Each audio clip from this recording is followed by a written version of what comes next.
નમસ્કાર દર્શક મિત્રો, હું છું બાબા સૈયદ. વિજાપુરની ખબરમાં આપનું સ્વાગત છે. વિજાપુરમાં તમાકુ ખેડૂતો વેપારીઓની ચિંતા. ટેક્સ વધારા સામે ધારાસભ્યને આવેદનપત્ર આપ્યું. સમાચાર વિગતવાર જણાવતા મહેસાણા જિલ્લાના વિજાપુર તાલુકામાં તમાકુનું વાવેતર કરતા ખેડૂતો અને વેપારીઓમાં કેન્દ્ર સરકાર દ્વારા તમાકુ ઉત્પાદન પર વધારાના ટેક્સના ભારણને લઈને ચિંતા વ્યાપી છે.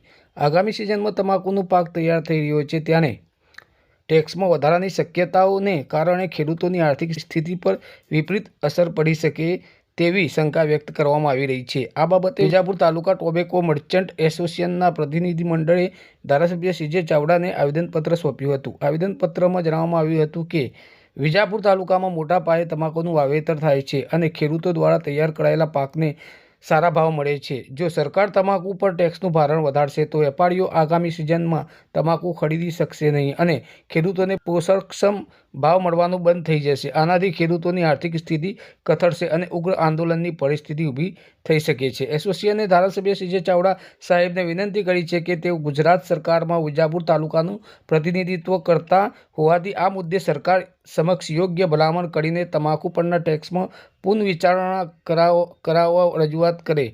આ પ્રસંગે તમાકુ માર્કેટ એસોસિએશનના પ્રમુખ તેમજ કિસાન સંઘના આગેવાનો હાજર રહ્યા હતા અને ટેક્સના મુદ્દા પર વિસ્તૃતવાર ચર્ચા કરવામાં આવી હતી. આ આવેદનપત્ર દ્વારા ખેડૂતો અને વેપારીઓએ તેમની મુશ્કેલીઓ સરકાર સુધી પહોંચાડવાનો પ્રયાસ કર્યો છે, જેથી તમાકુ ઉદ્યોગને ટકાવી રાખી શકાય અને ખેડૂતોની આર્થિક સુરક્ષા સુનિશ્ચિત થઈ શકે.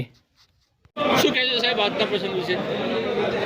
વિજાપુર તાલુકાના તમાકુ પકવતા ખેડૂતો એમના દ્વારા સરકારશ્રીમાંથી એક્સાઇઝ ડ્યુટી એના અનુસંધાને જે કંઈ પ્રશ્નો ઊભા થવાના છે તેના માટે સંમેલન મળ્યું હતું અને એમાં મને આમંત્રણ મળ્યું હતું એટલે આવ્યો હતો અને એમના પ્રજાના પ્રશ્નો મારે સાંભળવાની મારી ફરજ છે અને ખેડૂતોના પ્રશ્નો તો ખાસ સાંભળવા જોઈએ એટલા માટે કે ગુજરાત ખેડૂતોથી બનેલું ગુજરાત છે અને ગુજરાતનો વિકાસ ખેડૂતોને આભારી છે.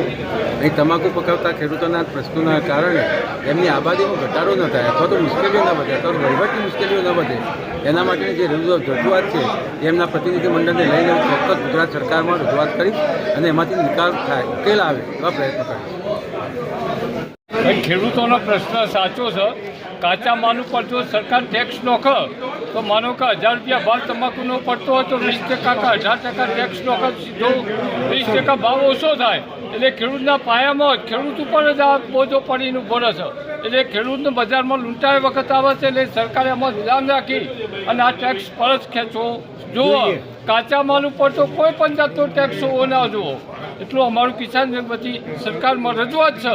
અને જો આ સરકાર આવા પ્રશ્નોથી વાકેફ નહીં થાય તો ગામડું જાગશે તો પછી ખબર પડશે કે ખેડૂતોએ શું કર્યું. જે તમાકુના પાકમાં જે શેષ આવી રહી છે એટલે કે એક્સાઇઝ આવી રહ્યો છે એ અંતર્ગત અમે તમામ વિજાપુર તાલુકાના ખેડૂતો અને અમારી સાથે વેપારીઓ પણ જોડાયા. આ ટેક્સ અમને ખેડૂતોને ભારણરૂપ છે અને આ ટેક્સ આવવાથી અમારા ઉપર જે પોષણક્ષમ ભાવ મળતો હતો એ ભાવમાં ઘટાડો થશે અને એ ઘટાડાના લીધે ખેડૂતની જે આવક હતી એ આવક પણ ઘટશે.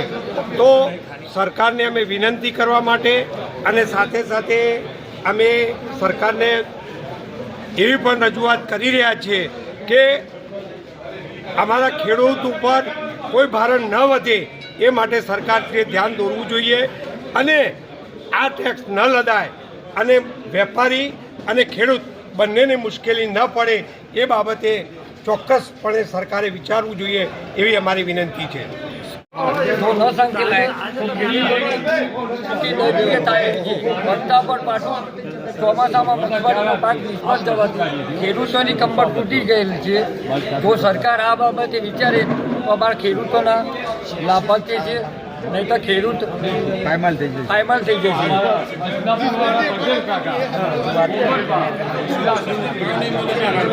સરકારમાં અમારી આ ખેડૂતો વતી વાત કિસાન પહોંચાડે તેવી અમારા ખેડૂતો વતી અપીલ કરીએ છીએ. રેલીની અંદર જે સરકાર ખૂબ ઊંચો ટેક્સ લગાવવા જઈ રહી છે, ખૂબ ખેડૂતના માથે બોજારું પડે છે. આ ટેક્સથી ખેડૂત પાયમાલ થશે અને એના મહામૂલો પાકનું ઉત્પાદન જે છે એ રજળી પડશે. અને એ સફાઈ યુનિટો સાથે જોડાયેલો ખેડૂત છે, એના કારણે સફાઈ યુનિટના જે કર્મીઓ છે એ પાક લેવા માટે સક્ષમ નહીં બને. એના કારણે જે ખેડૂતને મહામારી અથવા મુશ્કેલી વેઠવાની આવશે એ ખૂબ એના પર સરકારે ધ્યાન દેવું જોઈએ. આ પ્રશ્નનો હલ જલ્દીમાં જલ્દી લાવવો જોઈએ અને આ ટેક્સનું ભારણ જે સફાઈ યુનિટ ધરાવે છે એવા લોકો પણ આ વહીવટી કામગીરીથી કંટાળી અને એ સફાઈ યુનિટો પણ બંધ થવાના રસ્તા તરફ જશે. સરકારે આના પર ખૂબ મોટું ધ્યાન દોરી અને આ પ્રશ્નનો હલ લાવવો જોઈએ. શું નામ છે તમારું? સુરેશભાઈ પટેલ.